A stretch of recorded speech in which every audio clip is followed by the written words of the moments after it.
Bonjour à tous. Pas de souci si vous avez des difficultés avec la langue française. Aujourd'hui, ce sera le tour des sons du français.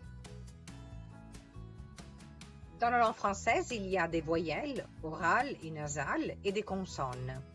Oggi con questa lezione ci occuperemo proprio dei suoni del francese, dei dittonghi, delle vocali, delle nasali, dei suoni tipici della lingua francese. E voilà les voyelles orales. I segni che vedete alla vostra sinistra, quelli in giallo, appartengono all'alfabeto fonetico internazionale.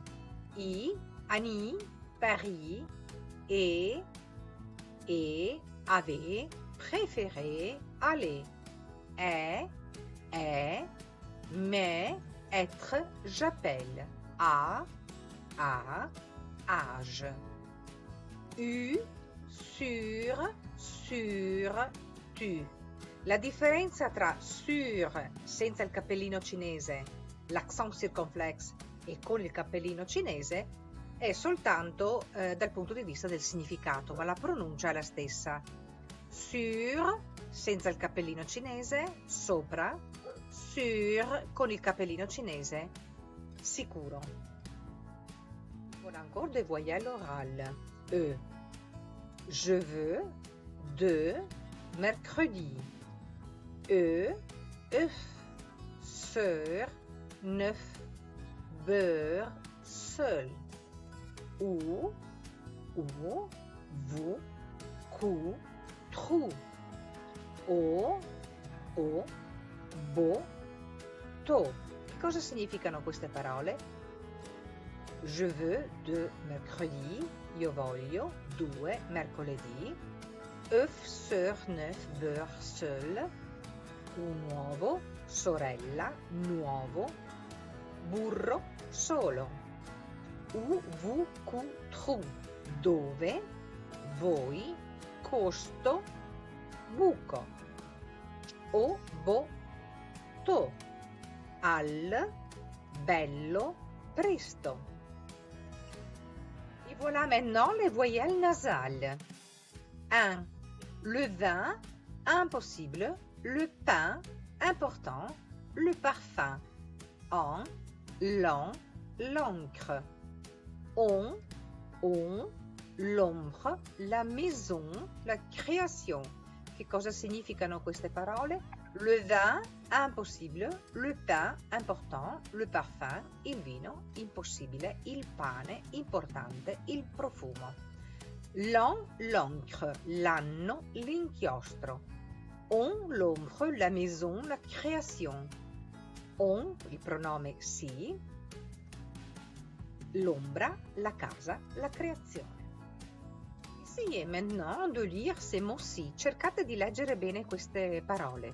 Le vin, le vent, intéressant, en France, dans la classe, on parle. Voilà les sons du français quand il y a des diphtongues. Adesso ci prenderemo cura dei dittonghi francesi. Qu'est-ce qu'une diphtongue? C'est une voyelle complexe dont le timbre se modifie graduellement une fois au cours de son émission. Ça, c'est la definizione du dictionnaire Larousse. Sono due vocali che modificano il suono. Due lettere, un solo suono. Par exemple, on écrit, on lit. Si scrive e si legge. On écrit AI, on lit E. On écrit OI, on lit en français OA. On écrit AOU, O et AOU, on lit en français O. On écrit OU et on lit OU. On écrit OU en italien et on lit en français U. C'est un son typique du français, un suono tipico del francese, U. On écrit CH et on lit en français CH. On écrit la C con la cedille, grafia che non esiste in italiano, mais en français on lit S. On écrit in italiano SC, quello che il suono corrisponde all'italiano sh, mais en français on lit S. se, come se fossero due S. On écrit EU oppure O e U e on lit en français E con il suono semivocalico E. Écoutez et répétez. Le champignon, le maire, le croissant, la joie, la sœur, l'eau, le drapeau, je trouve, tu fais. Écoutez et répétez. La chambre, la cuisine, la cousine, la craie, la feuille, la fille, la citrouille, la famille. Mais attention, la città si dice la ville. Écoutez et répétez ora i suoni chi, che, le paquet, la bague, la marque, la banque. Écoutez et répétez les sons F, che in italiano corrisponde al PH.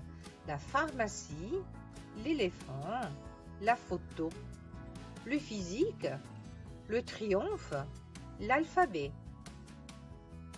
Prenderò in considération ora gli errori di pronuncia tipici dei miei alunni. Ce sont les fautes typiques des étudiants italiens.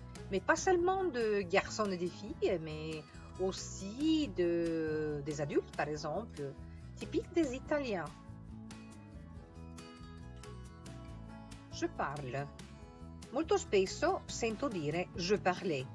Se non c'è un accento finale, si tratta di una desinenza del presente dell'indicativo, donc je parle. Il parle. Lui parla, loro parlano. Egli parla o essi parlano. Le desinenze sono diverse, e ent. Sento spesso dire il parle, il parlent. No, il parle, il parle. Je, j'ai. Bisogna fare bene la differenza tra je e j'ai. Je è semplicemente il pronome soggetto io. J'ai è già una frase di senso compiuto, io ho. La differenza poi tra le vin e le vent, il vino e il vento. Così pure l'imperfetto, il parlait, il parlait. Egli parlava, essi parlavano. Il sento spesso dire il parlaient, quasi detto all'italiana. Il parlait, il parlait. Le desinenze della terza persona singolare e terza persona plurale spesso coincidono come pronuncia, non sempre ma spesso. Poi un'altra differenza è tra tu e tu.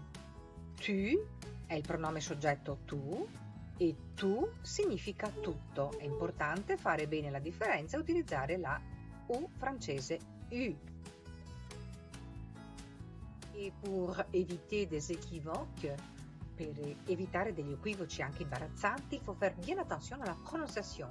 L'anno, è diverso dall'an, l'asino. Impariamo a pronunciare bene la parola molto, beaucoup. Ci sono due dittonghi, au, o e ou, u. Dunque, beaucoup. E non in un altro modo, altrimenti diventa imbarazzante ciò che magari può significare. Le maire, la mère, la mère. Le maire, il sindaco, la mère, la madre oppure il mare. Il son è diverso dall'effetto liaison, ils ont. Essi sono o essi hanno. Ils sont, ils ont. Les chevaux è diverso da les cheveux. Les chevaux, i cavalli, les cheveux, i capelli. Dobbiamo ora leggere bene queste due parole. Aujourd'hui, qui siamo di fronte al dittongo au, o, a un altro dittongo ou, u, e alla famosa U francese U. Diventa alors aujourd'hui. Leggiamo bene anche, beaucoup de choses. Qui anche siamo di fronte a due dittonghi, beau e a U in questo caso, e OU, quindi bo, cu. De è una semivocale, leggendo bene la parola insieme diventa beaucoup de choses. Répétez, beaucoup de choses. Répétez, aujourd'hui,